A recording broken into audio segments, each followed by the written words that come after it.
Bapak Ibu sekalian yang kami hormati, topik hari ini yang ingin saya bicarakan adalah tadabbur dan tafsir dari ayat yang terakhir tadi kita baca, surat Ar-Ra'd ayat 28. Perkenankan kami untuk pakai papan tulis ya Bapak Ibu boleh ya. Saya sandarkan bentar. Jadi ayatnya surat Ar-Ra'd ayat 28. Bunyinya terutama potongan setengah yang terakhir. Ala bidzikrillahi tatma'innul qulub. Ala bidzikrillahi tatma'innul qulub. Enggak nyampe.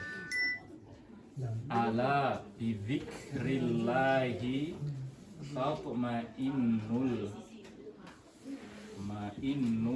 qulub.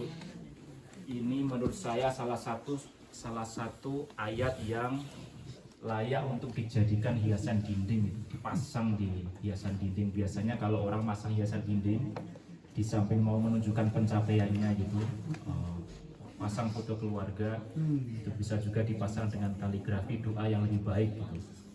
Biasanya yang dipasang itu antara lain ada seperti ayat Rabbana anzilna munzalan mubarakan wa anta khairul munzilin, itu di surah Asy-Syu'ara. Doa agar diberkahi tempat tinggalnya. Nah, yang lain yang biasanya juga sering dipasang di hiasan dinding itu ayat ini. Ala bi dzikrillahi tatma'innul qulub. Boleh saya dibantu terjemahnya apa itu? Ingatlah atau ketahuilah, know that in the remembrance of God hearts will find rest, hearts will find comfort, hearts will find tranquility. Mungkin itu salah satu terjemahan dalam bahasa Inggris. Dalam bahasa Indonesia, ketahuilah atau ingatlah, dengan mengingat Allah, dengan berzikir kepada Allah, hati akan menemukan apa? Ketentraman, ketenangan. Nah, agenda saya pada pengajian siang hari ini itu simpel saja. Saya ingin membahas yang pertama itu makna dari al-qulub, itu sepertiga ceramah saya. Lalu sepertiga kedua makna dari kata tatma'innu.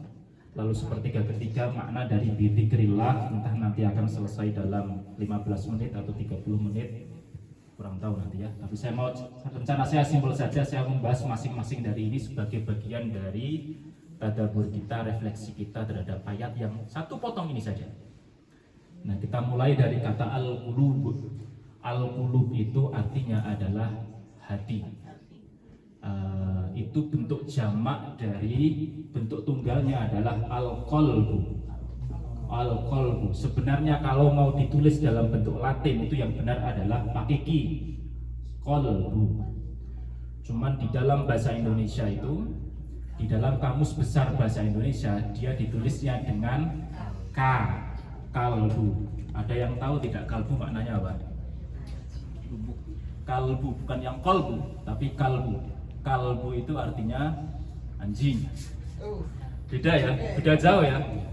Yang dimasukkan dalam KBB itu yang kalbu, tapi sebenarnya yang benar sesuai dalam kalimat Arabnya adalah al-qalbu, itu artinya hati. Ini kalau orang ngerti bahasa Arab, orang bilang manajemen kalbu, itu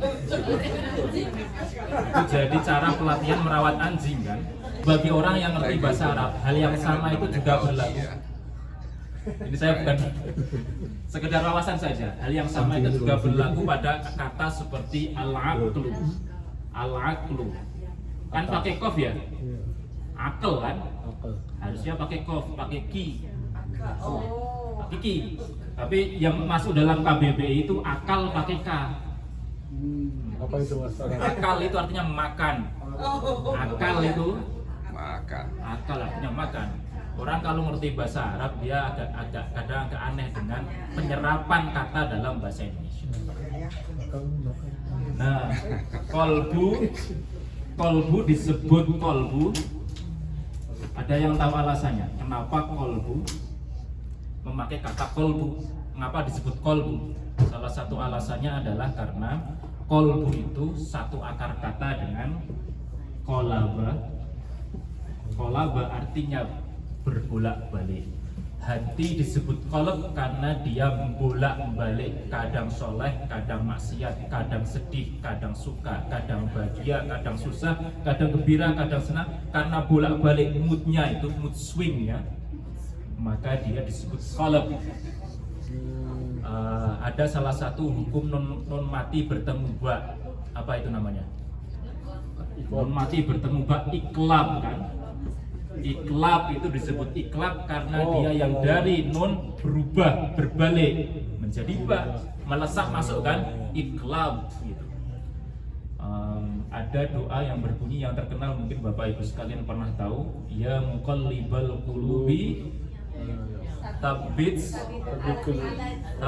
qalbi ala dini, ya muqallibal qulubi tabbits qalbi ala dini, artinya wahai maha yang membolak-balikkan hati.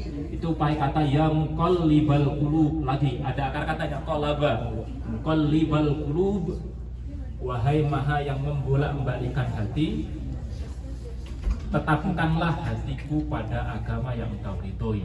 Muqallibal qulubi tsabbit qalbi ala dini. Nah, poin yang mau saya sampaikan dari hal ini adalah di sini, dari ayat ini adalah satu saja, yaitu tentang pentingnya hati. Kebanyakan orang ketika dalam diskusi keagamaan rata-rata yang ditanyakan itu adalah tentang apa hukumnya ini, apa hukumnya itu, apa hukumnya sholat di pesawat, apa hukumnya tawaf tapi pakai hiasan-hiasan, apa hukumnya dan semacamnya. Pertanyaan-pertanyaan fikih atau pertanyaan tentang bagaimana dengan kelompok itu dia benar atau salah, dia sesat atau tidak, itu pertanyaan akidah. Tapi jarang sekali pertanyaan tentang bagaimana cara saya membersihkan hati saya dari penyakit-penyakit hati. Bahkan saya mau menyampaikan di sini, di dalam khazanah ajaran Islam, hati itu sangat sentral, bahkan ini yang mau saya sampaikan, mungkin bisa jadi lebih penting daripada akal. Buktinya, kita tahu ada lagu yang sangat populer kita nyanyikan ketika kemarin halal bihalal. Itu lagu judulnya Obat Hati kan? Nggak ada obat akal. Nggak ada ya. Nggak ada kan obat akal. Kita tahu ada lagu terkenal juga judulnya Jagalah Hati. Nggak ada Jagalah Otak. Nggak ada kan? Jagalah Hati. Itu lagu sangat lawas sekali, tenar ketika saya masih SMA atau SMP itu. Saya bukan termasuk orang yang ngefan dengan lagu religi yang dinyanyikan kayak grup kayak boyband gitu ya. Bukan ada boyband yang nyanyi itu, tapi itu liriknya bagus sekali itu. Jadi jagalah hati, jangan kau kotori. Terus jagalah hati, lentera hidup ini. Itu orang-orang Sunda itu yang nyanyi itu ya. Ya, manajemen kol bukan juga dipopulerkan oleh Kiai Abdullah Gimnastiar aka Agim dari Bandung kan. Kebetulan temanya Sunda, jadi lagunya dari Sunda. Jagalah hati, jangan kau kotori. Jagalah hati, cahaya ilahi, lentera hidup ini. Bila hati kian bersih, pikiran pun akan jernih. Semangat hidup nan gigih, prestasi mudah diraih. Coba gitar. Ketika hati berkarat, hidup kan terasa berat, maka mari bersolawat kepada Nabi Muhammad. Tapi yang terakhir tadi pikiran saya itu nggak ada di aslinya. Pantasnya agak aneh ya, nggak ada ya. Tapi berrima kan yang penting. Nah, poin saya adalah tentang pentingnya hati itu. Nah, dia sebegitu sentral hati itu di dalam ajaran Islam, sehingga dia disebutkan di dalam Al-Quran itu lebih banyak daripada Al-Quran menyebut kata al-aqlu, akal. Al-Quran memang menyebut kata-kata seperti apakah engkau tidak berpikir, apakah engkau tidak berakal, tapi saya jamin tidak akan bisa menemukan bentuk kata benda dari kata al-aqlu di Al-Quran. Al-aqlu ini kata bendanya ya, akal itu tidak akan ditemukan di dalam Al-Quran. Kalau bisa menemukannya saya kasih $100. Karena nggak akan ketemu. Yang ada itu adalah berakal. Ta'qilun. Apakah kamu tidak berakal? Nah, akal itu disebutkan di dalam Al-Quran. Kamu berakal atau berpikir 49 kali saja. Tapi hati disebutkan di dalam Al-Quran 132 kali. Hampir 3 kali lipat. Hal itu menunjukkan seberapa pentingnya hati bahkan dibanding dengan akal. Orang bisa saja akalnya pinter, tapi kalau hatinya kotor, dia akan menjadikan ilmunya untuk hal-hal yang kotor pula. Kecenderungan orang yang paling bisa mengakali, istilahnya aja mengakali hukum, itu ya orang yang ngerti hukum. Betul tidak? Orang yang mencari loophole, celah-celah dari aturan, ya orang yang ngerti aturan. Itu artinya orang bisa saja akalnya cerdas, tapi hati tidak didukung dengan hatinya yang bersih. Nah, di antara penyakit orang yang pintar itu biasanya apa? Sombong. Biasanya takabur, betul. Jadi kalau orang yang kaya itu biasanya penyakitnya hasad, dia dengki itu. Dengki itu adalah dia tidak ridho kalau ada orang lain yang punya kenikmatan melebihi dirinya. Itu biasanya penyakitnya orang kaya. Oh, saya baru punya mobil hanya Honda Civic aja, dia sudah punya Porsche, dia sudah punya Tesla Cybertruck dan semacamnya gitu. Itu biasanya penyakitnya orang kaya. Tapi kalau orang pintar penyakitnya dia biasanya takabur, merasa karena dirinya lebih tinggi dia harus dihormati. Ini bagaimana kok orang tidak menghormati saya? Bayangkan seorang sudah dapat PhD dari Amerika, dia pulang di kampung, diminta jaga ronda bareng-bareng sama warga kampung. Aduh, masak saya, gengsi dong masak gua bareng duduknya sama ini korban pinjol, ini ada yang korban judol, ini ada yang orang banyak sekali dengan problemnya masing-masing. Biasanya kalau orang pinter itu langsung egonya tinggi sekali, takaburnya tinggi sekali. Nah, disitulah pentingnya nanti kemudian membersihkan hatinya. Akal itu penting sekali, tapi kalau dibandingkan dengan seberapa pentingnya antara akal dan hati, agama ini mengajarkan hatilah yang lebih penting. Nah, di dalam beberapa analogi yang disampaikan oleh para ulama kita, antara lain seperti Al-Imam Al-Ghazali, itu ibarat manusia itu dia ibarat kerajaan. Hati itu ini tentang relasi, metafor relasi antara hati dan akal. Kalau manusia itu ibarat kerajaan, hati itu adalah rajanya, lalu akal itu perdana menterinya. Penting. Tapi mana yang perdana menteri melayani raja atau raja yang melayani perdana menteri? Perdana menteri yang melayani raja. Harusnya yang ideal akal itu melayani hati nurani. Nah, lalu kemudian panca indera ini adalah menteri-menterinya.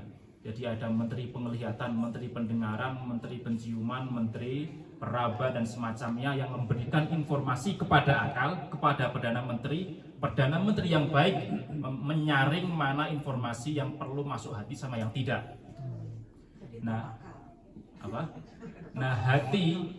hati itu ibarat, dalam hadis dikatakan dia ibarat kristal yang bening ketika masih bersih.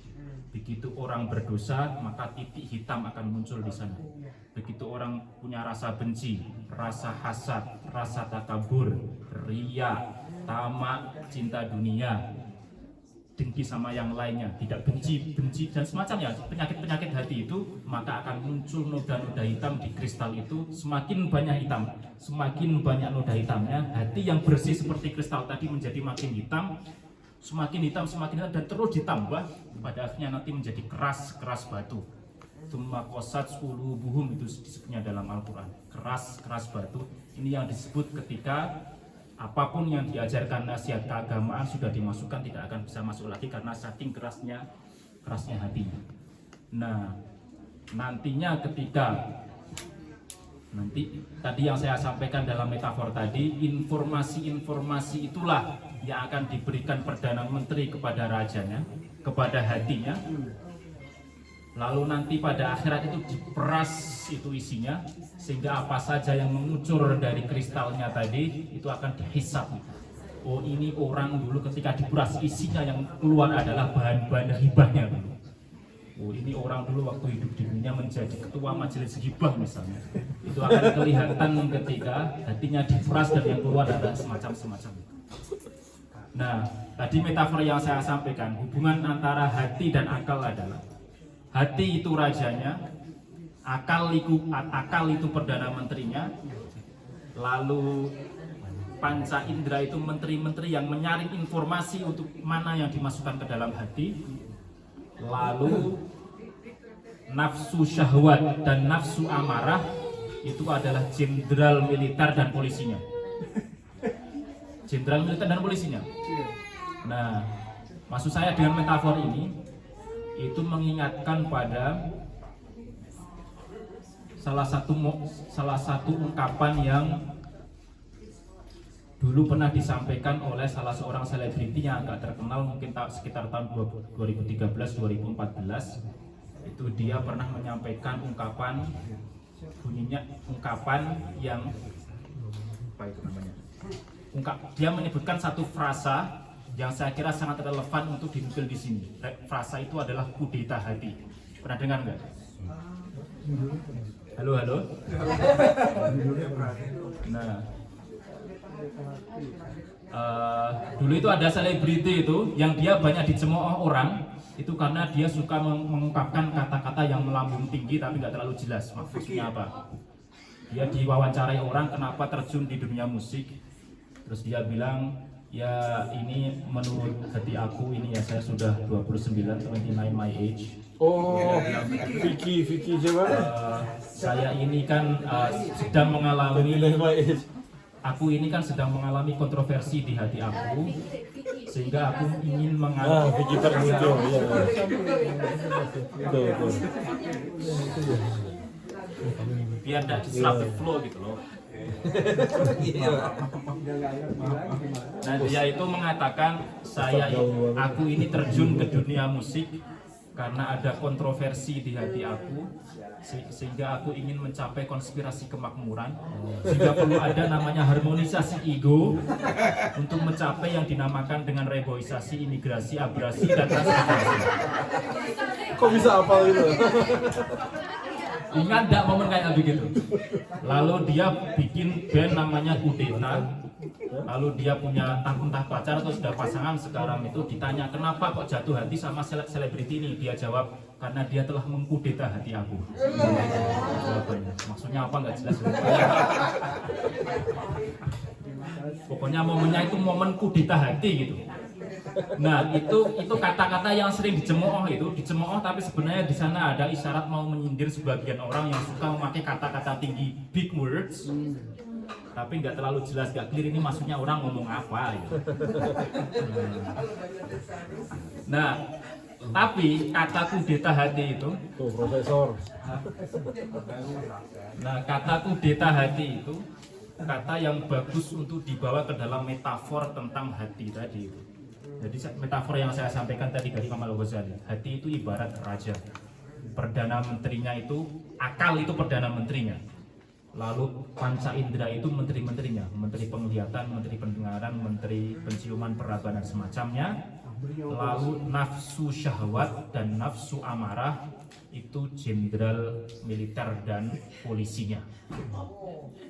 Kalau yang memegang kendali bukan lagi raja, tapi dipegang kendalinya oleh jenderal militernya, itu kan apa? Peristiwa apa namanya itu? Peristiwa kudeta hati ya. Peristiwa kudeta hati ketika akal bukan lagi melayani hati, tapi akal tunduk di bawah jenderal militernya. Ya, kudeta kan namanya? Nah, kudeta hati itu berarti Bapak Vicky Prasetyo itu sangat sofistik. Dia tahu tentang metafor ini, metafor dari Imam Al-Ghazali, kudeta hati. Metafor yang lainnya sekedar untuk menggambarkan relasi antara hati dan akal dan anggota badan yang lainnya yang disampaikan oleh Imam Al-Ghazali itu seperti metafor delman. Delman apa? Bendi. Apa? Yang nyupat namanya apa? Kusir delman. Nah, seperti delman. Raja itu penumpangnya.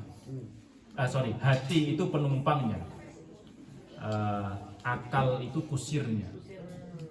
Lalu nafsu amarah dan nafsu syahwat itulah dua kuda yang depan itu.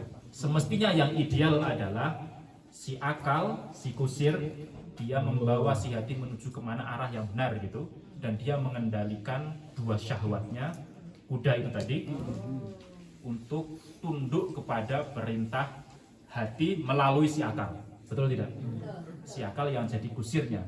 Tapi kadang-kadang yang terjadi, syahwatnya lepas kendali, tidak lagi bisa dikembalikan pada akal, akhirnya bukannya menuju ke arah yang benar, menuju ke arah syiratal mustaqim, yang terjadi malah masuk ke dalam jembatan, masuk ke dalam jurang, malah tersesat minadhdallin, ya, bukan lagi ya, tersesat kan, bukan lagi syiratal mustaqim. Nah, dari metafor itu berarti mana yang sebenarnya dalam ajaran Islam ini yang lebih sentral? Rajanya atau perdana menterinya, penumpangnya atau kusirnya, hatinya atau akalnya?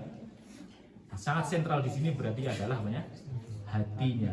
Akalnya itu adalah dia penting, sekali lagi penting, bukan berarti saya terus mau mengajak mau menutup akal, menutup kecerdasan, enggak. Tapi dia penting sepanjang dia itu melayani kepentingan dari si raja.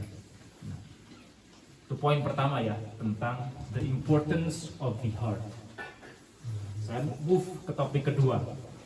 Lalu setelah al-qulub kita sudah membahas tadi, al-qulub, kita bahas kata berikutnya yaitu tatma'innu. Tatma'innu artinya apa?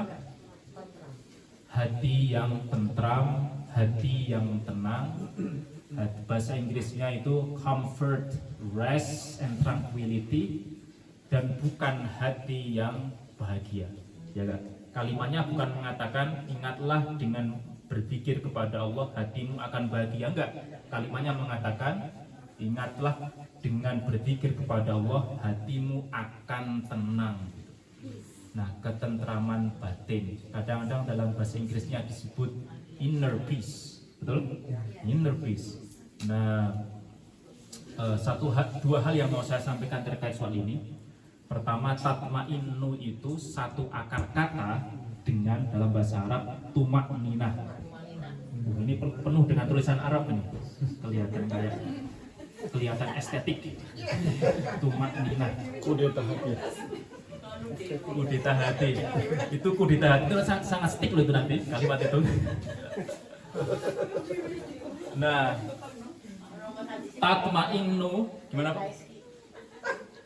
Gimana Bu? Oh iya, saya kan ayahnya ya. Alhamdulillah. Bukan pernyataan tapi pertanyaan. Harusnya pernyataan dong. Iya. Tatma'innu itu satu akar kata dengan tuma'ninah. Ada yang tahu kata tuma'ninah itu sering kita temukan dalam bahasa apa? Dalam bahasan rukun sholat kan. Jadi jangan lupa rukun sholat itu bukan hanya bacaan dan gerakannya saja, tapi di dalam rukun sholat ada namanya tuma'ninah, tenang, restful, anteng, tidak banyak polah, tidak banyak gerakan. Tuma'ninah itu. Jadi kalau orang sholat itu ngebut, okay? kan pernah ada viral itu video dari Indonesia, orang taraweh dengan kecepatan 2 rakaat per menit. Ada kan? Ada itu dan itu gimana? Allahu Akbar, Bismillahirrahmanirrahim, amin, Allahu Akbar. Enggak jelas begitu. Itu dia kehilangan rukun tuma'ninah itu yang kayak begitu itu. Contohnya yang kayak begitu. Nah, tuma'ninah itu rukun. Rukun itu berarti kalau dia terlewat maka tidak sah sholatnya ya. Mestinya harus ada momen tenang ketika rukuk, ketika i'tidal, ketika sujud. Batas minimalnya adalah mengucapkan subhanallah sekali, batas minimalnya. Tapi ya subhanallah yang pelan ya, bukan yang subhanallah langsung gitu, bukan. Tapi subhanallah yang pelan itu sebagai tanda minimal tuma'ninah. Sunnahnya 3 kali. Subhana rabbiyal azim, subhana rabbiyal azim, subhana rabbiyal azim. Nah, kata tuma'ninah dipakai untuk mendeskripsikan hati yang tenang.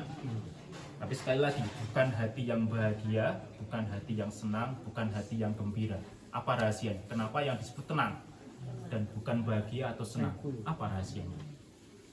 Salah satunya adalah karena menerima fakta sepanjang orang masih di dunia, tidak mungkin dia akan terus-menerus senang, gembira, dan bahagia. Sepanjang orang masih hidup di dunia, itu ya pasti akan ada momen-momen senang, susah, suka, duka, bahagia, gembira, itu sudah bawaan hidup. Nah, ayat ini secara tidak langsung memberikan pelajaran agar kita accepting the reality, ya. Di perjalanan manapun perjalanan menuju ketenangan hati dimulai dari menerima realitas kehidupan, bahwa orang sepanjang dia masih hidup di dunia itu tidak bisa dia berslogan kecil dimanja, muda foya-foya, tua kaya raya, mati masuk surga. Itu dia lagi ngimpi itu. Yang kayak begitu. Either dia sudah meninggal dunia atau dia lagi ngimpi. Pokoknya sepanjang orang masih hidup di dunia ya harus menerima fakta keras kehidupan di dunia. Pasti akan ada senangnya, ada susahnya, ada sukanya, ada dukanya.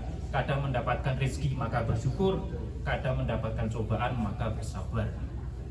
Orang jangan dikira orang-orang yang sudah sampai pada pencapaiannya itu kemudian hatinya tenang. Kadang ada, makanya yang disebut hatinya tenang.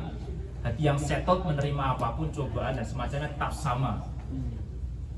Itu kadang-kadang hati yang tenang itu sangat underrated itu. Orang kalau melihat pencapaian orang yang dipuji apa?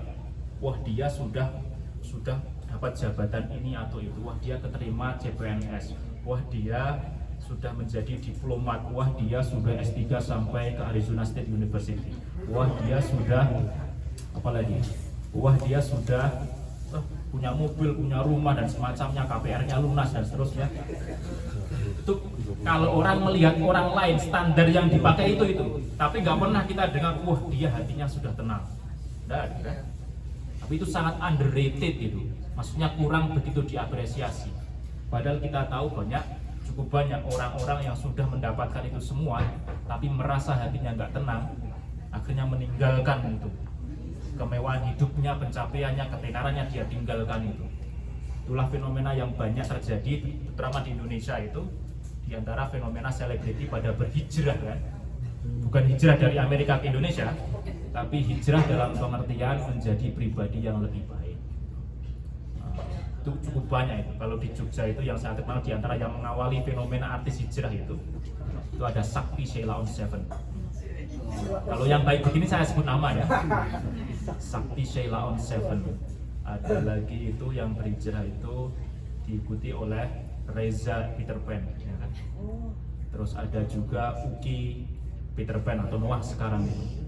Beliau sudah hijrah, bahkan itu sampai titik tidak lagi mau bermain musik itu. Itu kenapa kok banyak artis begitu, sudah terkenal nih, uang mudah dicari, nama sudah punya, tapi kenapa mereka meninggalkan kehidupan itu? Ya saya kira jawabannya karena hatinya yang tidak tenang, betul tidak? Hatinya tidak tenang. Orang bisa saja punya pencapaian yang tinggi dalam soal dunia, materinya, popularitasnya, jabatannya, tapi hatinya tidak ada yang bergolak di dalam hati ini sehingga dia memutuskan untuk bertaubat, hijrah itu. Kalau ditanya mereka ini yang artis saja yang hijrah itu, saya kalau ngeband sudah otomatis biasanya orang pada minum khamr, laki perempuan campur aduk. Lagu-lagu yang disampaikan itu lagu-lagu yang mempromosikan perselingkuhan kadang-kadang. Ada lagu kekasih gelap, kekasih gelap atau apa? Itu bagaimana itu lagu yang mempromosikan perselingkuhan, betul tidak? Ada hijrahnya yang ada yang hijrahnya itu sangat drastis, ada yang agak pelan-pelan itu. Salah satu contoh yang bagus menurut saya itu band Slang itu, ngerti ya Slang? Slang itu band besar legendaris itu, kalau konser udah banyak sekali masanya, banyak sekali jamaahnya itu. Yang ku tak bisa jauh gitu darimu itu. Itu dulu kan mereka orang yang terjerat narkoba, drugs, berhenti dari narkobanya, alkohol berhenti, merokok berhenti. Itu bahkan vokalisnya saya dengar jadi vegan itu bahkan sekarang, yang Slang itu. Dan saya dengar beberapa kali podcastnya sama Bimbing Slang, sama Kakak Slang. Saya ngerti juga ya. Saya ngerti karena dulu pernah ada di masa jahiliyah juga saya. Sama dua Bahlul. Nah, band Slang itu dia kisah orang yang pelan-pelan tapi dia hijrah itu. Mulai dari meninggalkan drugs, terus meninggalkan alkohol, lalu meninggalkan rokoknya. Lalu saya dengar itu dalam podcastnya beberapa kali terakhir itu, kalau orang datang ke markasnya Slang di Potlot itu, semua orang lagi pada main musik. Begitu adzan terdengar, berhenti semua aktivitas, semuanya ke masjid atau ke musola, sholat jamaah. Slang itu, yang band aja bisa begitu itu. Itu Bim itu ketika ditanya kenapa sekarang jadi orang yang sangat religius sekali, katanya dia itu fitrahnya manusia. Nanti semakin tua orang itu semakin mengerucut. Justru kalau orang semakin tua kok malah semakin nakal, itu gak normal. Normalnya semakin tua, semakin dia itu merasakan waktunya hidup di dunia makin minim. Kalau kata orang Jawa semakin bau kuburan. Ya kan? Bener nggak kata orang? Itu kok makin nakal, gak normal. Normalnya orang semakin tua ya memang harusnya dia semakin mendekat kepada Tuhannya karena dia bentar lagi mau balik ke haribaan Tuhan. Itu kata Bung. Nah, itu tadi poinnya adalah sebenarnya poin tentang pentingnya ketenangan hati. Poin tentang pentingnya inner peace. Nah, inner peace dimulai dari yang pertama menerima realita kehidupan dunia ini apa adanya. Yang kedua dimulai dari step yang kedua adalah dengan cara untuk berdamai dengan masa lalu dan tidak terlalu khawatir dengan masa depan. Itu saya kira bukan hanya khas Islam, tapi segala pelatihan ketenangan hati, entah mindfulness, entah yoga, entah meditasi, di beragam agama, Islam pun juga akan mengajarkan yang sama. Ketenangan hati itu antara lain di samping menerima fakta dunia adalah dengan berdamai dengan masa lalu dan tidak terlalu mengkhawatirkan masa depan. Gitu. Sepanjang itu tidak bisa diraih, hati akan susah dengan tenang. Salah satu pelajaran mengenai hal ini itu sebenarnya kalau saya menukil kisah para ulama itu kurang bisa relate. Salah satu pelajaran tentang hal ini itu sebenarnya bisa kita lihat dari film favorit saya itu Kung Fu Panda. Ya. Saya beberapa kali cerita itu. Ada Kung Fu Panda, terutama Kung Fu Panda pertama sama kedua itu yang menarik. Yang ketiga sama keempat itu mulai makin kesini makin menurun kualitasnya. Tapi yang pertama dan yang kedua itu menarik. Nah, yang pertama itu di sana ada dua pelajaran itu. Yang sering terngiang-ngiang di telinga saya itu. Nah, di film Kung Fu yang Panda yang pertama itu Sipo, dia tanya kepada ayah angkatnya. Angsa ya dia, Gus ya, benar. Si Gus dia tanya, what is the secret ingredient of your noodle soup? Ya kan, karena sup mie-nya itu sangat favorit di kalangan orang-orang di sekitar itu. Lalu ditanya, what is the secret ingredient of your noodle soup? Kalau ada yang pernah nonton apa jawabannya dari bapak angkatnya? Ingat? Bukan inner peace. Inner peace itu yang kedua. Saya mau ke situ tapi ini dulu. What is it? Yeah. So the Kung Fu Panda when Po asked his stepfather about what is the secret ingredient. Wasn't it love? I thought it was love. No. Love might be the answer, but the exact precise answer would be the Po's stepfather said, there is no secret ingredient to my noodle soup. To make it special, you just have to believe it's special. Itu jawabannya. Untuk membuat supnya itu spesial, you just need to believe that it is special. Artinya apa? Attitude di dalam itu terjemahkan ke dalam masakannya. Kalau ibu-ibu masak dan dia disertai dengan rasa benci, masakannya jadi asam. Ya. Pelajaran dari Kung Fu Panda adalah kalau ibu-ibu masaknya dengan rasa menggerutu, ini suami udah lama gak pulang, untuk masakannya itu akan menjadi apa? Asam sekali, panas sekali gitu. Tapi kalau dimasak dengan rasa cinta, sambil menyanyi, baik-baik sayang, ada aku untukmu. Itu masakannya jadi sangat Nah, bagaimana treatment our attitude on life sometimes is not determined by what is happening outside, but rather the way we frame our mind to that life. Nah, hal yang sama itu juga berlaku sebenarnya attitude kita terhadap Al-Quran gitu. Orang bisa mendekati Al-Quran dengan mata yang pengen mengkritisi, maka yang akan terlihat apa? Serba hal-hal yang salah dari Al-Quran. Tapi kalau orang mendekati Al-Quran dengan mata yang penuh apresiasi, mata cinta, mata yang mengarifi bahwa ini Al-Quran datang dari Tuhan, ini kalamullah, ini firman Tuhan, ini special, maka Al-Quran pun akan menjadi special. Filsafat sup noodle dari Kung Fu Panda itu ya. Tapi yang kedua yang lebih relevan dengan apa yang kita bicarakan, itu kan the moment when Master Shifu was confused why Master Uwe chose Panda as the next Dragon Warrior, right? The next Dragon Warrior, ingat itu filmnya. And he was confused, why were you choosing this big fat panda instead of one of our five what? Or five, yeah. Huh? The Furious Five, that's what I was looking for. The Furious Five, why are you choosing that? And Master Shifu was so confused about that, but what did Master Uwe say to him? And then Master Shifu was meditating and he said, inner peace. Kan begitu kan? Ingat kan? Tapi Master Uwe bilang, kamu tidak akan bisa, dia ambil itu buah peach ya, dia tanam buah peachnya, kamu tidak akan bisa membuat buah peach ini tumbuh sebelum waktunya. Kamu tidak akan bisa membuat buah peach ini tumbuh menjadi pohon mangga atau pohon sala atau nanas atau durian.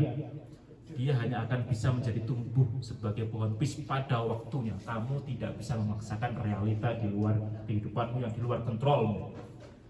Nah, terus kemudian dia mengatakan, yes, ini yang quotable biasanya sering di-quote dari Kung Fu Panda yang pertama. Yesterday is a history, tomorrow is a mystery, and today is a gift. That's why it's called present. Present kan? Present time, present because it is a gift. Yesterday is a history, you can no longer do anything about it. You need to be able to make peace with your past. Berdamai dengan masa lalu itu. Sepanjang orang tidak bisa begitu, ya dia nggak akan bisa mencapai inner peace. Itu kan tema Kung Fu Panda yang kedua. Ketika dia kehilangan jati dirinya, saya ini anaknya siapa gitu. Yang kedua.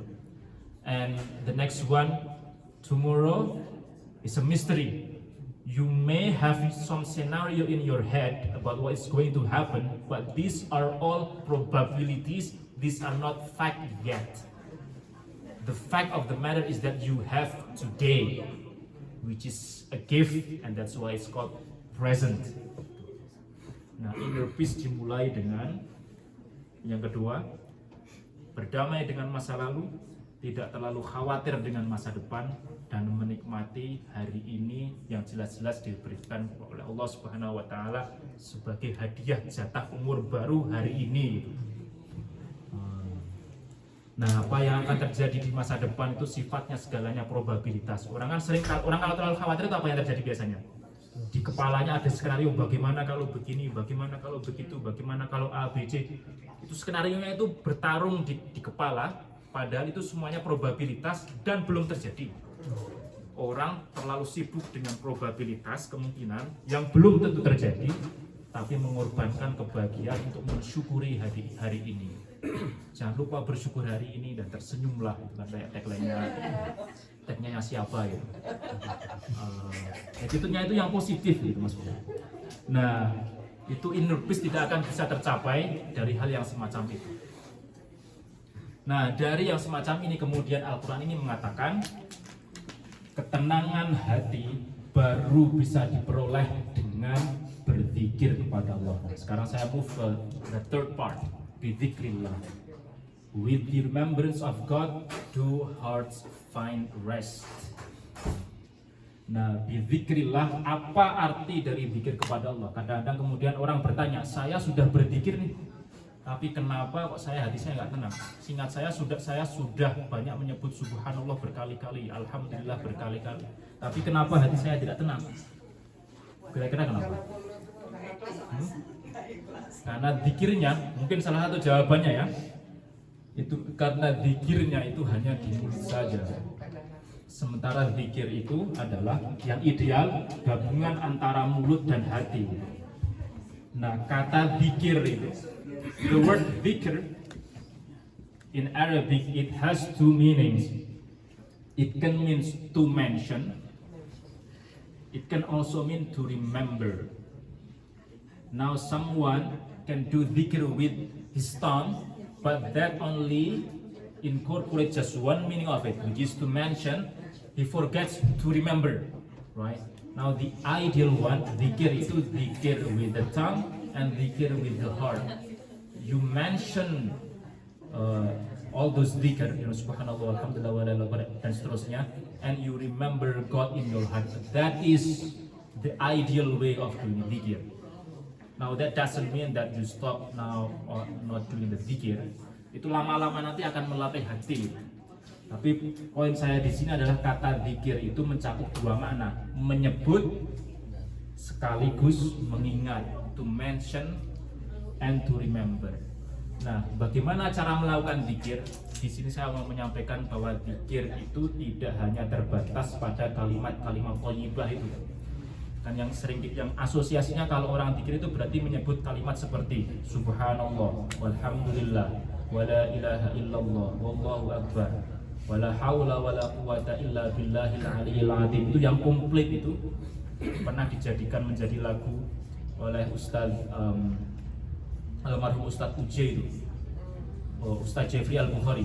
Subhanallah, alhamdulillah, wala ilaha illallah, wallahu akbar, wala haula wala quwwata illa billahil aliyil azim. Itu dibikin lagu biar orang makin hafal. Nah, asosiasinya tentang zikir itu sering kepada hal itu.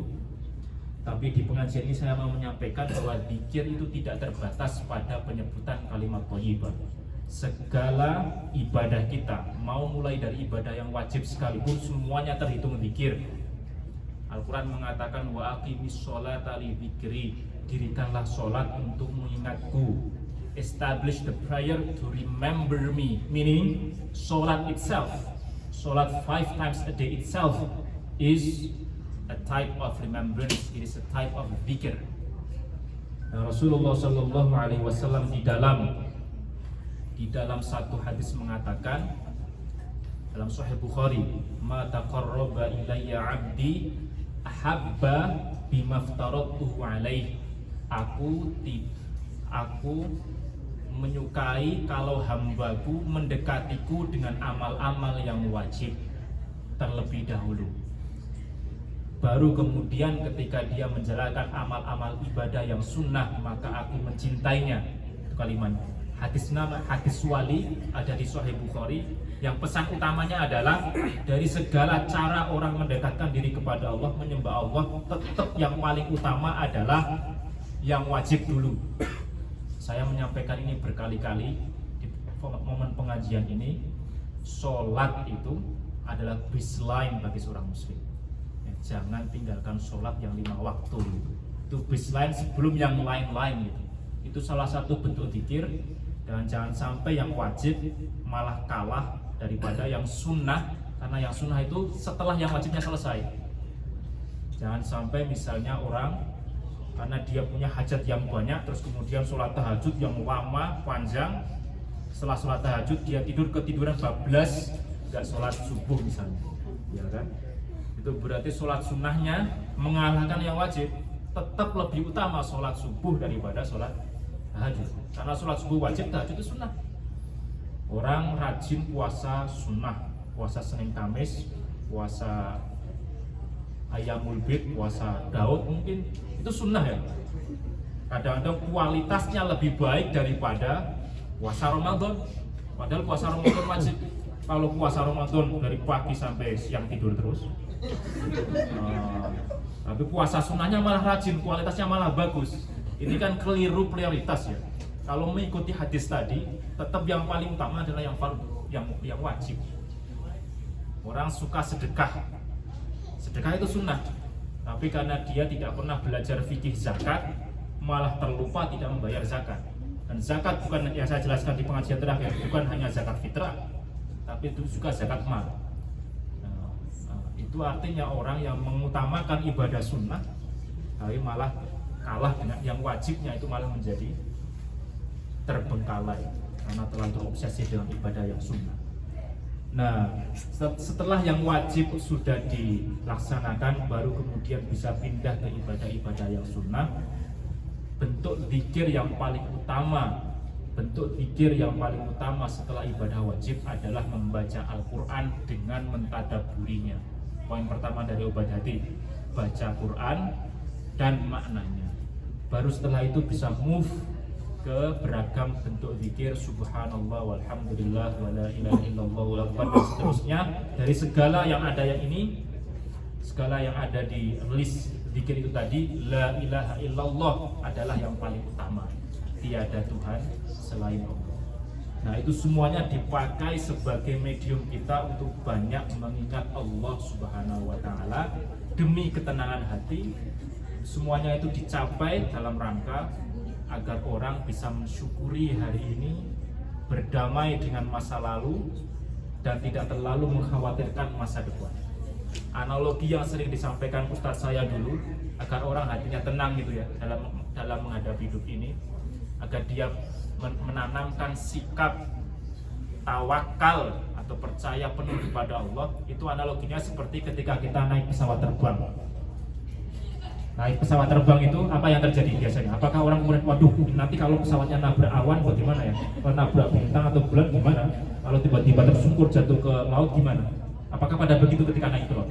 Naik pesawat pilot. Percaya apa yang judulnya? Apakah begitu kalau orang naik pesawat? Enggak kan? Enggak.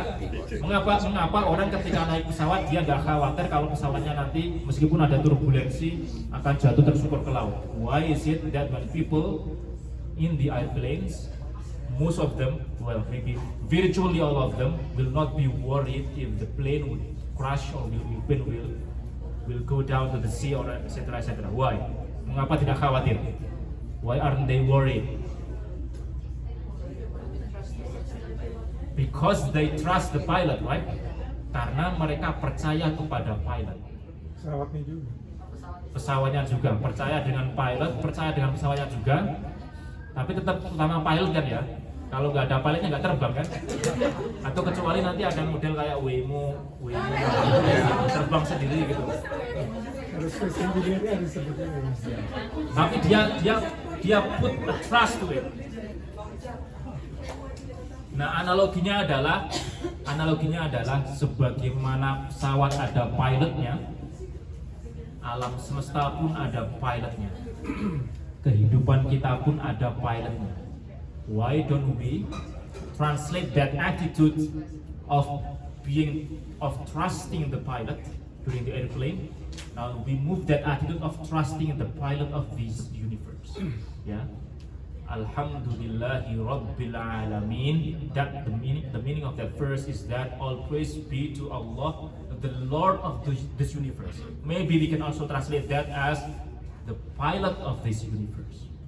Nah, sikap tawakal itu hampir sama. Tawakal kepada pilot pesawat terbang, tawakal kepada Tuhan alam semesta ini, Tuhan yang pernah menciptakan kita dari mulai setetes air mani yang hina seperti dalam Al-Quran, tumbuh menjadi bayi, besar, remaja, tua, sampai nanti kembali lagi, semuanya sudah diatur, takdirkan, diatur kadarnya oleh Rabbul Alamin, Tuhan semesta alam. Ya. Semoga apa yang saya sampaikan ini, saya sudah bicara sekitar 45 menit ini, sedikit banyak ada manfaatnya. Salah satu takeaway-nya adalah kudeta hati. Saya cukupkan sekian, kita masih ada sekitar waktu 10 menit. We have around 10 minutes until we can pray Dhuhr. Am I correct? Around 10 minutes until we can pray Dhuhr, and we can use this remaining time for some discussion or some questions if you want to ask questions. Wah, pilot kita siapa? Vio dari Bogor, silakan. Enggak. Aviation kan?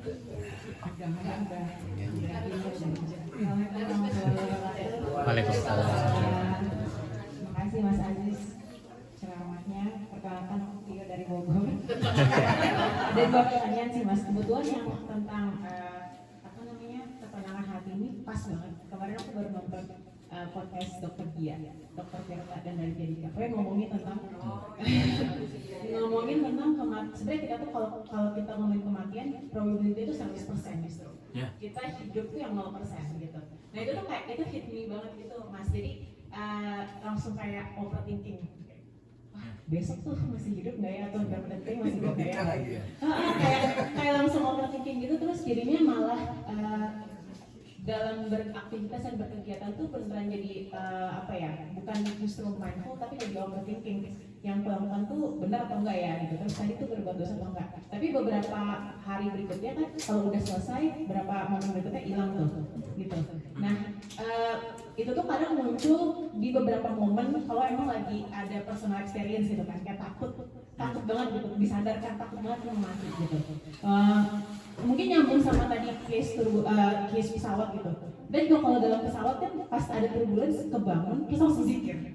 Kayak takut gitu kan, kayak pasti pikirannya tuh sebenarnya enggak, pas naik nggak mikirin karena percaya sama pilot. Tapi pas ada turbulence kan langsung mikir macam-macam. Nah kalau dari Mas Aziz, gimana sih tips and triknya buat kayak shifting mindsetnya tuh di momen itu biar nggak overthinking gitu.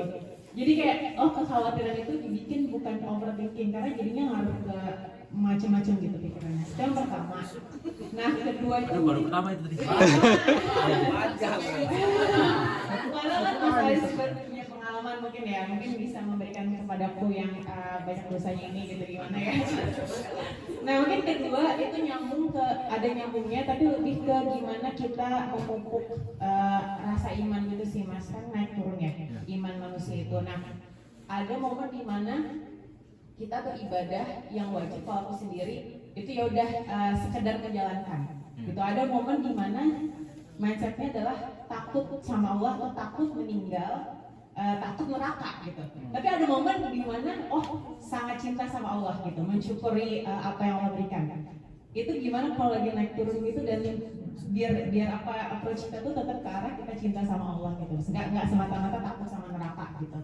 Itu sih Mas Aziz. Terima kasih banyak. Assalamualaikum warahmatullahi wabarakatuh.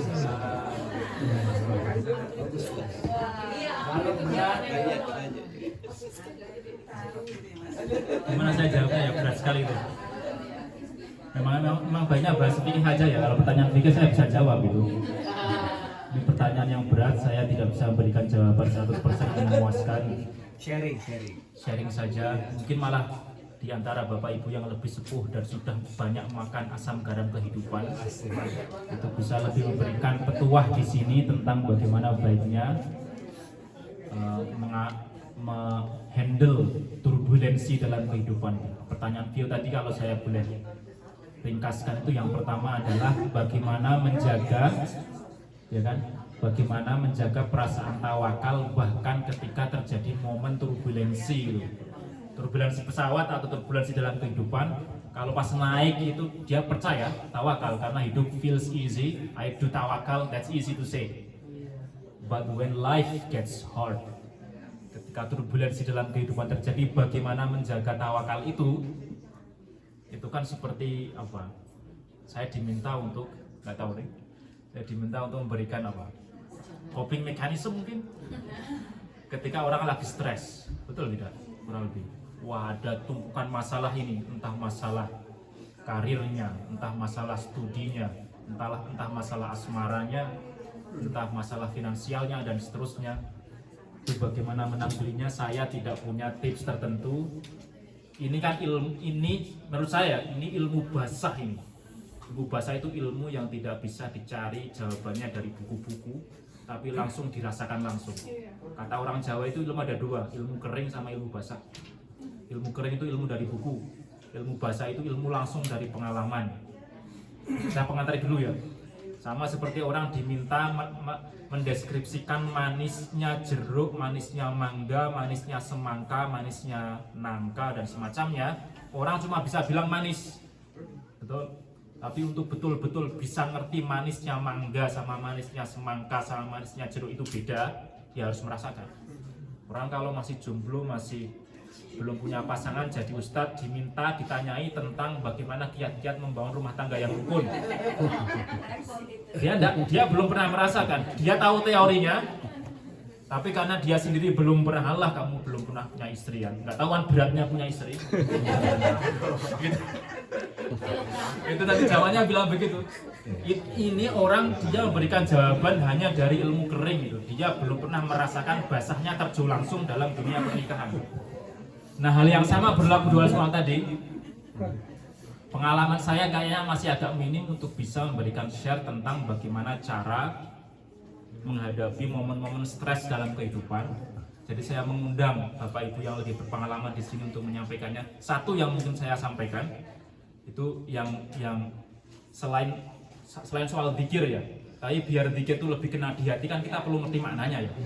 Tapi salah satu zikir itu sekalipun dia tidak memakai bentuk bahasa Arab, bukan diajarkan kepada Nabi, tapi sepanjang dia menanamkan sikap tawakal, itu sebentuk zikir terlepas apapun bahasanya, entah dalam bahasa Indonesia, Sunda atau Inggris, terserah.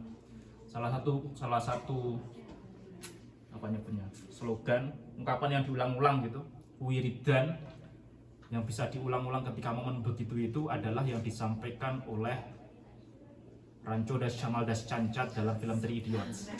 Tahu nggak? Ngerti nggak? Film Three Idiots, film India itu dia sering mengatakan begini. Bentar.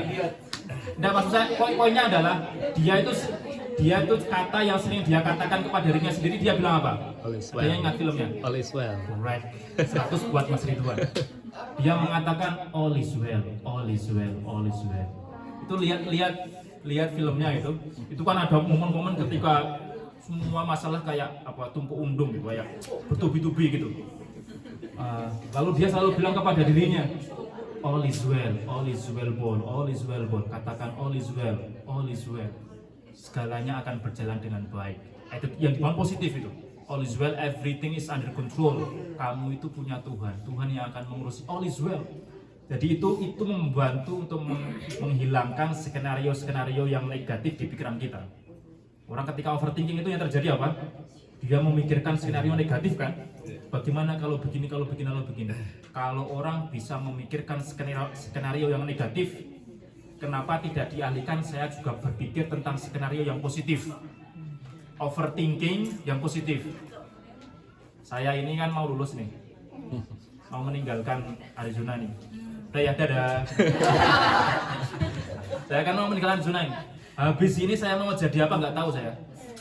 Saya bisa aja overthinking. Bagaimana kalau saya nanti pulang cuma jadi orang yang nyangkul di sawah, atau ternak lele, atau jaga gadu ronda. Ada kan kemungkinan itu? Ada, possibility-nya ada. Tapi bagaimana kalau saya nanti jadi apa? Dosen, profesor, staf khusus presiden, CEO, apa? Saya overthinking dengan possibility yang positif gitu loh. Maksud saya overthinking bagaimana kalau saya nanti jadi orang yang berguna bagi nusa, agama dan bangsa misalnya. Tapi saya bukan overthinking bagaimana kalau saya nanti jadi jobless, pengangguran gitu. Kembali ke ilmu kungfu Panda tadi Mas. Apa? Kalau berpikir sukses itu akan jadi enak gitu. Oh iya. Berpikir sukses dan Betul. Itu meskipun tidak memakai subhanallah walhamdulillah dan Allahu akbar, tapi dia kan membangun attitude tawakal kepada Tuhan. Everything all is well. All is well, bul, all is well, bul, all is well. Itu malah saya dalilnya dari film ini. Biasanya dalilnya itu orang mengutip ayat Al-Quran dan hadis ya. Ini saya dalilnya dari film. Tapi yang kayak begitu itu yang relate, yang kena gitu. Jadi katakan nanti, waduh mau ketemu pembimbingnya gila. All is well, all is well, all is well. Waduh mau defense, all is well, all is well, all is well. Waduh mau ketemu calon suami, all is well. Nah, semacamnya begitu semuanya katakan kepada diri sendiri biar overthinking yang positif. Itu yang pertama. Coba baru pertawa. Yang kedua tadi tentang bagaimana merawat iman agar selalu naik. Sekali lagi itu juga hal yang saya tidak bisa mungkin memberikan jawaban yang memuaskan gitu. Saya pribadi bukan berarti sudah pernah di pesantren, bacaan Al-Quran yang fasih, ngerti basaran dan semacamnya, itu jaminan imannya selalu dalam posisi yang tinggi terus. Kadang-kadang ada momen ketika sedih juga. Ada momen ketika stres juga gitu. Ada itu momen-momen begitu juga ada.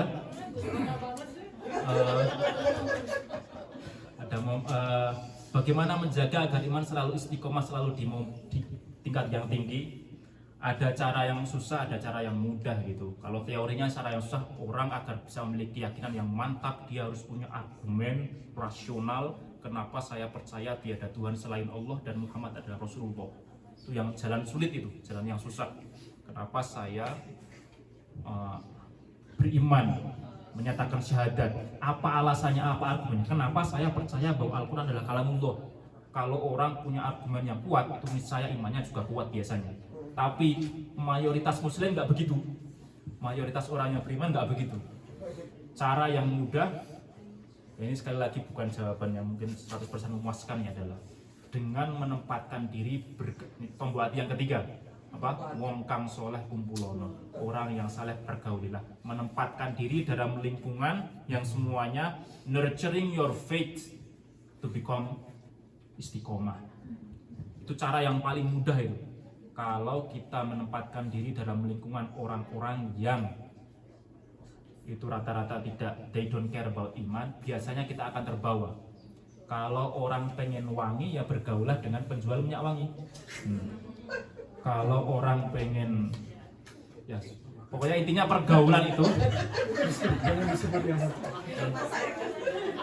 Intinya yang paling mudah itu pergaulan. Pergaulan kita akan menentukan ciri kita gitu. Anak, untuk merawat iman seorang anak itu sebenarnya lebih mudah membawa dia ke dalam lingkungan yang islami daripada mencecarinya dengan kamu harus sholat, kamu harus. Karena rata-rata anak muda itu dia lebih milih nasihat orang tuanya atau mengikuti tren teman-temannya. Ikuti teman-temannya. Karena itu kalau teman-temannya orang-orang yang soleh satu sama lain saling memotivasi, ayo sholat jamaah, ayo baca banyak Quran, dia akan ikut itu, terbawa. Itu that makes things easier because you condition your environment to nurture your faith. Saya kira itu salah satu tips praktisnya ya untuk merawat agar iman selalu upbeat, menempatkan diri dalam lingkungan yang mendorong iman yang istiqomah. Semoga itu meskipun tidak 100% memuaskan bisa menjawab sedikit banyak pertanyaan dari Vio dari Bogor. One last question ya before we. Waduh, ya. Silakan. Anak muda sebenarnya. Aku Rahma Dari dari Bandung. Mau nanya, jadi tadi kan membahas tentang hati ya. Cuma aku sering dengar ungkapan sekarang kalau misalnya hati versus akal, hati versus logika gitu. Terus kemudian dalam hal memutuskan misalnya hati itu sering dianggap irasional, nggak rasional dan banyak emosi seperti masuk di dalamnya. Sedangkan kalau akal itu lebih rasional dan lebih objektif. Aku pengen tanya gimana sih sebenarnya Islam memandang ya hati yang irasional itu benar apa enggak? Kemudian apakah kalau memutuskan dengan hati secara full gitu ya itu salah atau tidak objektif? Gitu ya. Terima kasih.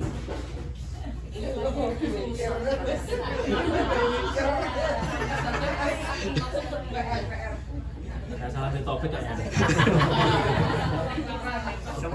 Dari hati baru. Kalau dalam kerangka dari tadi, kerangka yang saya sampaikan di Al-Ghazali tadi, saya mulai dari kerangka itu dulu deh.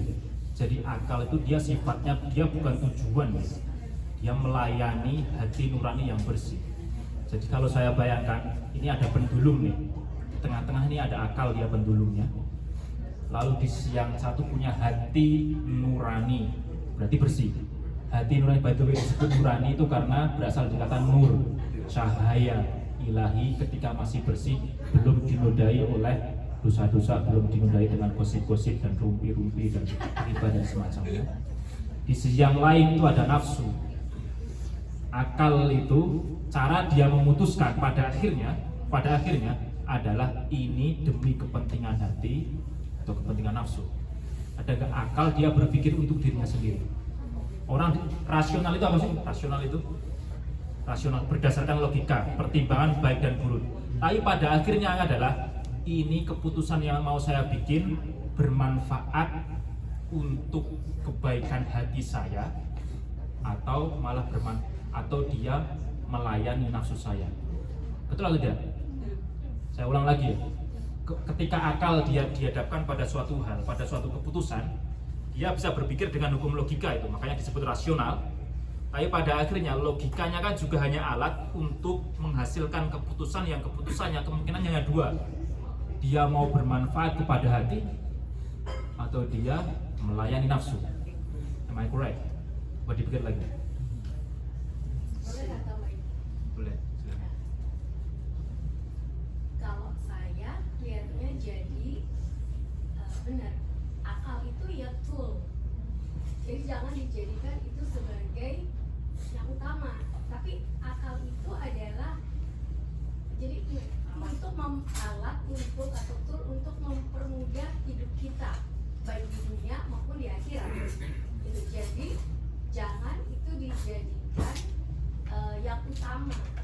Jadi kayak misalnya seorang dokter, ya seorang dokter, dia kan harus menggunakan akal dia dong dengan obat apa yang dia pakai gitu segala macam, ya. Tapi kan dia juga punya hati nurani. Misalnya obat ini terlalu mahal.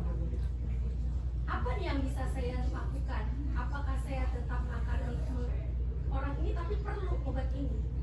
Tapi dia kan juga punya hati nurani nih. Hati nuraninya dia nggak bisa nih pasien ini beli. Mungkin nih dengan akalnya dia, dengan otaknya dia bisa bilang, oh mungkin ini bagian dari saya bersedekah, sehingga saya bisa memberikan dia gratis. Gitu. Jadi tetap dia menggunakan akalnya itu bahwa dia perlu obat ini, tapi dia tidak semata-mata dia karena dia tahu kondisi pasien ini, jadi dia tidak semata-mata hanya memberikan resep dan setelah itu terserah Anda mau beli atau tidak. Gitu. Mungkin dia bisa kembali lagi nih ke hati nuraninya bahwa oh karena saya mungkin ini bagian dari sedekah saya jadi saya bisa kasih resep yang apa saya bisa gratiskan misalnya gitu loh. Itu kalau dalam pikiran saya. Jadi itu tool. Ya, saya kira itu cara mudah untuk menjawabnya harus pakai contoh itu. Iya. Pakai contoh kasus dulu apa, baru kita bisa menentukan di mana momen ketika hati atau akal atau nafsu yang paling dominan gitu, dalam soal semacam itu. Itu contoh yang berat tadi. Kalau contoh yang ringan misalnya seorang remaja putri dia menghadapi dilema antara milih Andi atau Budi. Ini si Andi ganteng, dia punya banyak mobil, dia siap menerima warisan dari orang tuanya yang sudah tua. Dia Budi nggak terlalu ganteng tapi soleh ke masjid. Itu kan dilema ini bagaimana saya memilihnya? Nah itulah nanti pendulum akal akan diundang. Hati nuranimu atau nafsumu. Dalam sabda Nabi, perempuan dinikahi karena 4 hal. Karena agamanya, karena nasabnya, karena hartanya, dan karena kecantikannya. Itu kan ada 4 itu. Pilihlah agamanya. Haribat yadak itu, maka engkau akan beruntung. Jangan memilih yang lain boleh dipilih, tapi nomor 1 tetap agamanya. Jadi milih mana, Andi atau Budi? Andi dan Budi. Tanya pertanyaan. Tadi kan bersangkut dengan masalah hati, terus yang kalau memilih pasangan itu yang mana nih, agamanya atau apanya? Yeah. Ini saya sebagai orang tua ya, Yeah. dulu kan waktu saya dulu tuh ngeliatnya mending saya suka dengan lihat agamanya. Yeah. Tapi sebagai orang tua, Waduh, bocoran begitu ya? ya sekarang saya sudah mempunyai anak. Pada saat itu kan posisi saya mencari suami aja. Itu misalnya kita melihat memberikan anak kepada anak udah cari yang agamanya bagus. Di misalnya tapi anaknya kok yang ini gitu. Tapi ini bagus adalannya sampai di mana orang tua bisa bukan memaksakan apa ya mengarahkan gitu sampai batas mana kita bisa mengarahkan karena kalau mama lihat kayaknya ini lebih oke gitu lebih apa ya agamanya mendingan agama ya terus jadi itu perspektif kedepannya dong masa depannya sebagai laki-laki itu bagaimana tapi si anak kayaknya maunya ini nih nah, itu gimana mas? Saya belum jawaban pertama